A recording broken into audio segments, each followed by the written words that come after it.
श्रीलंका में वो एक आंधी और तूफान की तरह था जिसने ऑलमोस्ट 3 दशकों तक श्रीलंकन गवर्नमेंट के नाक में दम कर रखा था। नेताजी सुभाष चंद्र बोस भगत सिंह को वो अपने आदर्श मानता था। स्वतंत्र तमिल राज्य बनाना उसका उद्देश्य था और उसके रास्ते में आने वाले हर किसी व्यक्ति को वो मार सकता था और खुद भी मर सकता था।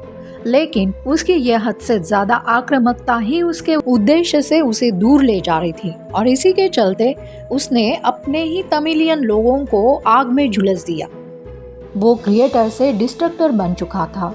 आप समझ ही चुके होंगे हम बात कर रहे हैं वेलुपिल्लई प्रभाकरन की, जिसने श्रीलंकाई तमिल गुरिल्ला और लिबरेशन टाइगर्स ऑफ तमिल यानी लिट्टे की स्थापना की। प्रभाकरन का जन्म हुआ था 26 नवंबर 1954 को श्रीलंका के जाफना प्रायद्वीप के उत्तरी तट पर स्थित वाल्वेटीथुरा गांव में। उनके पिता थिरुवेंकदम वेलुपिल्लई सिलोन सरकार में डिस्ट्रिक्ट लैंड ऑफिसर थे और हिंदू मंदिरों के मालिक और प्रबंधक थे। यानी कि प्रभाकरन एक प्रभावशाली और धनी परिवार से बिलोंग करते थे। उन्हें एक अच्छे स्कूल में डाला गया था, लेकिन पढ़ने में उनका ज़्यादा मन नहीं था, तो वो श्रीलंका के विभिन्न सरकारों द्वारा तमिल लोगों के साथ किए गए भेदभाव, हिंसक उत्पीड़न से नाराज प्रभाकरन मानकीकरण की बहस के दौरान छात्र समूह तमिल यूथ फ्रंट यानी TYF के शामिल हो गए। श्रीलंका में तमिल संस्कृति और साहित्य का केंद्र माने जाने वाले जाफना में तमिल राष्ट्रवाद का बोलबाला था, जो 1948 में यूनाइटेड किंगडम देश की स्वतंत्रता के बाद सिंहली प्रभुत्व वाले श्रीलंकाई राज्य और सिंहली नागरिकों द्वारा तमिलों के साथ किए जा रहे भेदभाव के विरोध में स्वायत्तता की मांग कर रहा था। 1970 के दशक की शुरुआत में सिरिमाओ भंडारनायके की संयुक्त मोर्चा सरकार ने मानकीकरण की नीति लागू की, जिसके तहत सिंहलियों के लिए विश्वविद्यालय प्रवेश के मानदंड तमिलों की तुलना में कम कर दिए गए। इस कृत्य का मुकाबला करने के लिए तमिल छात्रों द्वारा कई संगठन बनाए गए। 15 वर्षीय प्रभाकरन ने स्कूल छोड़ दिया और कुट्टीमनी थंगथुराई समूह, जो बाद में टेलो के रूप में विकसित हुआ, से जुड़ गया, जिसका गठन सेल्वा राजा योगचंद्रन ने, जिन्हें कुट्टीमुनि के नाम से जाना जाता था, और नाद राजा थंगथुराई ने किया था, जो दोनों भी वाल्वेटीथुराई से थे। प्रभाकरन अधिकारों की वकालत की। 1973 में प्रभाकरन ने चेट्टी थानाबलम सिंघम और तमिल मनावर पेरावाई के एक हिस्से के साथ मिलकर तमिल न्यू टाइगर्स यानी TNT का गठन किया। इसके बाद उनका पहला उल्लेखनीय हमला जाफना के दुरईपा स्टेडियम में हुआ था, जिसने जाफना के मेयर अल्फ्रेड दुरईपा की हत्या के प्रयास में बम रखा गया था। लेकिन उनका यह अल्फ्रेड दुरईपा को मारने का जो अटेम्प्ट है वो फेल हो जाता है। इसके बाद प्रभाकरन ने 27 जुलाई 1975 के पोन्नामलाई में एक हिंदू मंदिर में दर्शन के लिए आए दुरईपा को गोली मारकर हत्या करने में वो लोग कामयाब हो गए। इसके बाद 5 मई 1976 को TNT यानी तमिल न्यू टाइगर्स का नाम बदलकर लिबरेशन टाइगर्स ऑफ तमिल इलम यानी LTTE कर दिया गया, जिसे आमतौर पर तमिल टाइगर के नाम से जाना जाता है। 1980 के दशक तक लिट्टे ने श्रीलंकन पुलिस और सैन्य बलों के खिलाफ अधिक हमले किए। 23 जुलाई 1983 को लिट्टे ने सेना के गश्ती दल पर घात लगाकर हमला किया और श्रीलंका के थिरुनेलवेली में 13 श्रीलंकाई सैनिकों को मार डाला। इसके जवाब में सबसे खराब सरकार प्रायोजित तमिल विरोधी दंगों में से एक हुआ।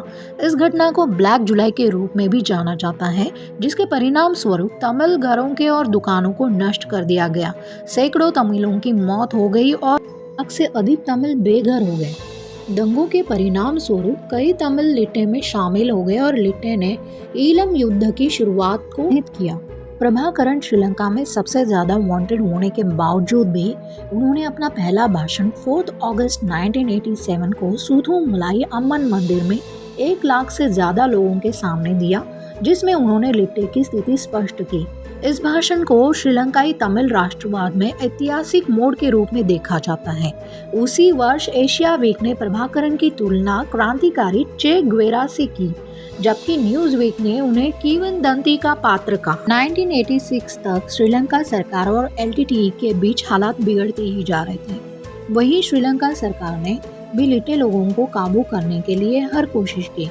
जनवरी 1987 में राष्ट्रपति JR जयवर्धने ने एलटीटीई और तमिलों के गढ़ जाफना में मिलिट्री शासन लागू कर दिया और वहां पर 10,000 सैनिकों को तैनात कर दिया था। इसके बाद श्रीलंका सरकार ने लिट्टे का दमन करने के लिए अपने प्रयासों को और मजबूत कर दिया। उन्होंने हवाई हमले शुरू कर दिए। 1987 में श्रीलंकाई सेना ने जाफना शहर को घेर लिया।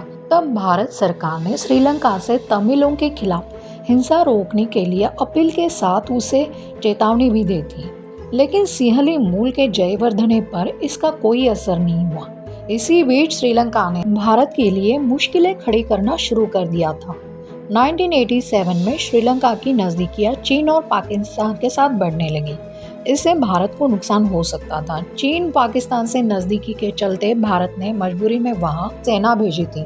जुलाई 1987 में श्रीलंका सरकार और लिट्टे के बीच शांति कराने की बात शुरू हो गई। भारत सरकार ने मध्यस्थता की भूमिका निभाई, लेकिन प्रभाकरण को कोई समझौता नहीं करना चाहता था। वो अलग राज्य बनाने की मांग पर ही अड़ा रहा था। उसे दिल्ली बुलाया गया।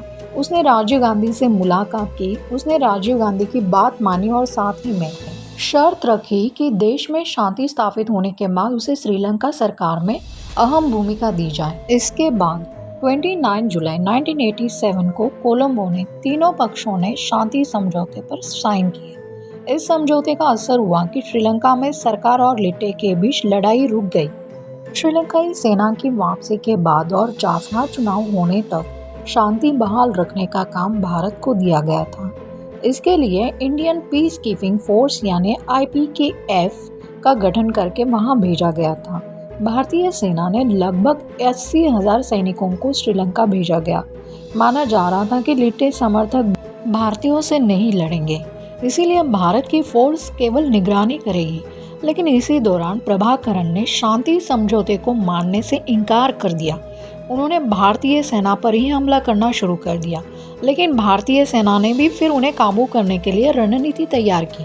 अब यहाँ पर गौर करने की बात यह है कि जहाँ भारतीय सेना शांति के लिए श्रीलंका में गई थी, वही भारतीय सेना लिट्टे के साथ ही जंग में फंस गई। यानी कि भारतीय सेना का जो मुख्य उद्देश्य था श्रीलंका में जाने का, वो पूरी तरह से साइडलाइन हो गया।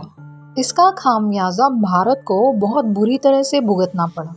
एक तो 1989 में राजीव गांधी चुनाव हार गए और VP सिंह की सरकार बनी, जहां 1990 में 32 महीने बाद भारतीय सेना ने इस कार्रवाई को स्थगित कर अपने सैनिकों को वापस बुला लिया। लेकिन राजीव गांधी सत्ता में फिर से आने के बाद शांति सेना वापस श्रीलंका भेजने की बात कर रहे थे। कारण प्रभाकरण और लिट्टे ने राजीव गांधी की ही हत्या कर दी, लेकिन प्रभाकरण ने कभी भी ऑफिशियली इस हत्या की जिम्मेदारी नहीं ली। 15 दिसंबर 1999 को भारत के तत्कालीन रक्षा मंत्री जॉर्ज फर्नांडिस ने राज्यसभा में बताया था कि श्रीलंका में भारतीय सेना के 1165 जवान शहीद हुए हैं और 3009 जवान घायल हुए थे। यानी कि भारतीय शांति सेना भेजने से तीनों पक्षों को नुकसान ही हुआ था, किसी का फायदा नहीं हुआ। भारतीय सेना के वापसी के बाद भी वहां लगातार श्रीलंका सरकार और लिट्टे में जंग चलती रही। फरवरी 2002 में नॉर्वे की मध्यस्थता से श्रीलंका सरकार और लिट्टे में युद्ध विराम के समझौते पर राजी हुए। हालांकि 2006 तक सीज फायर खत्म हो गया। इसके बाद जनवरी 2008 में लिट्टे ने दोबारा से हमला किया। उसने कोलंबो में एक सैन्य अस्पताल में सैनिकों को ले जा रही बस को निशाना बनाया। इसके बाद राष्ट्रपति महिंद्रा राजपक्षे की सरकार ने लिट्टे के साथ सीज फायर समझौते को खत्म करने का ऐलान कर दिया। हालांकि प्रभाकरण को लगा कि सरकार उससे फिर से समझौता करने के लिए राजी होंगे, लेकिन ऐसा कुछ भी नहीं हुआ। इस बार प्रभाकरण ने श्रीलंकाई गवर्नमेंट और उसकी सेना की ताकत समझने में गलती की थी। श्रीलंकाई सेना ने इस दौरान बड़ा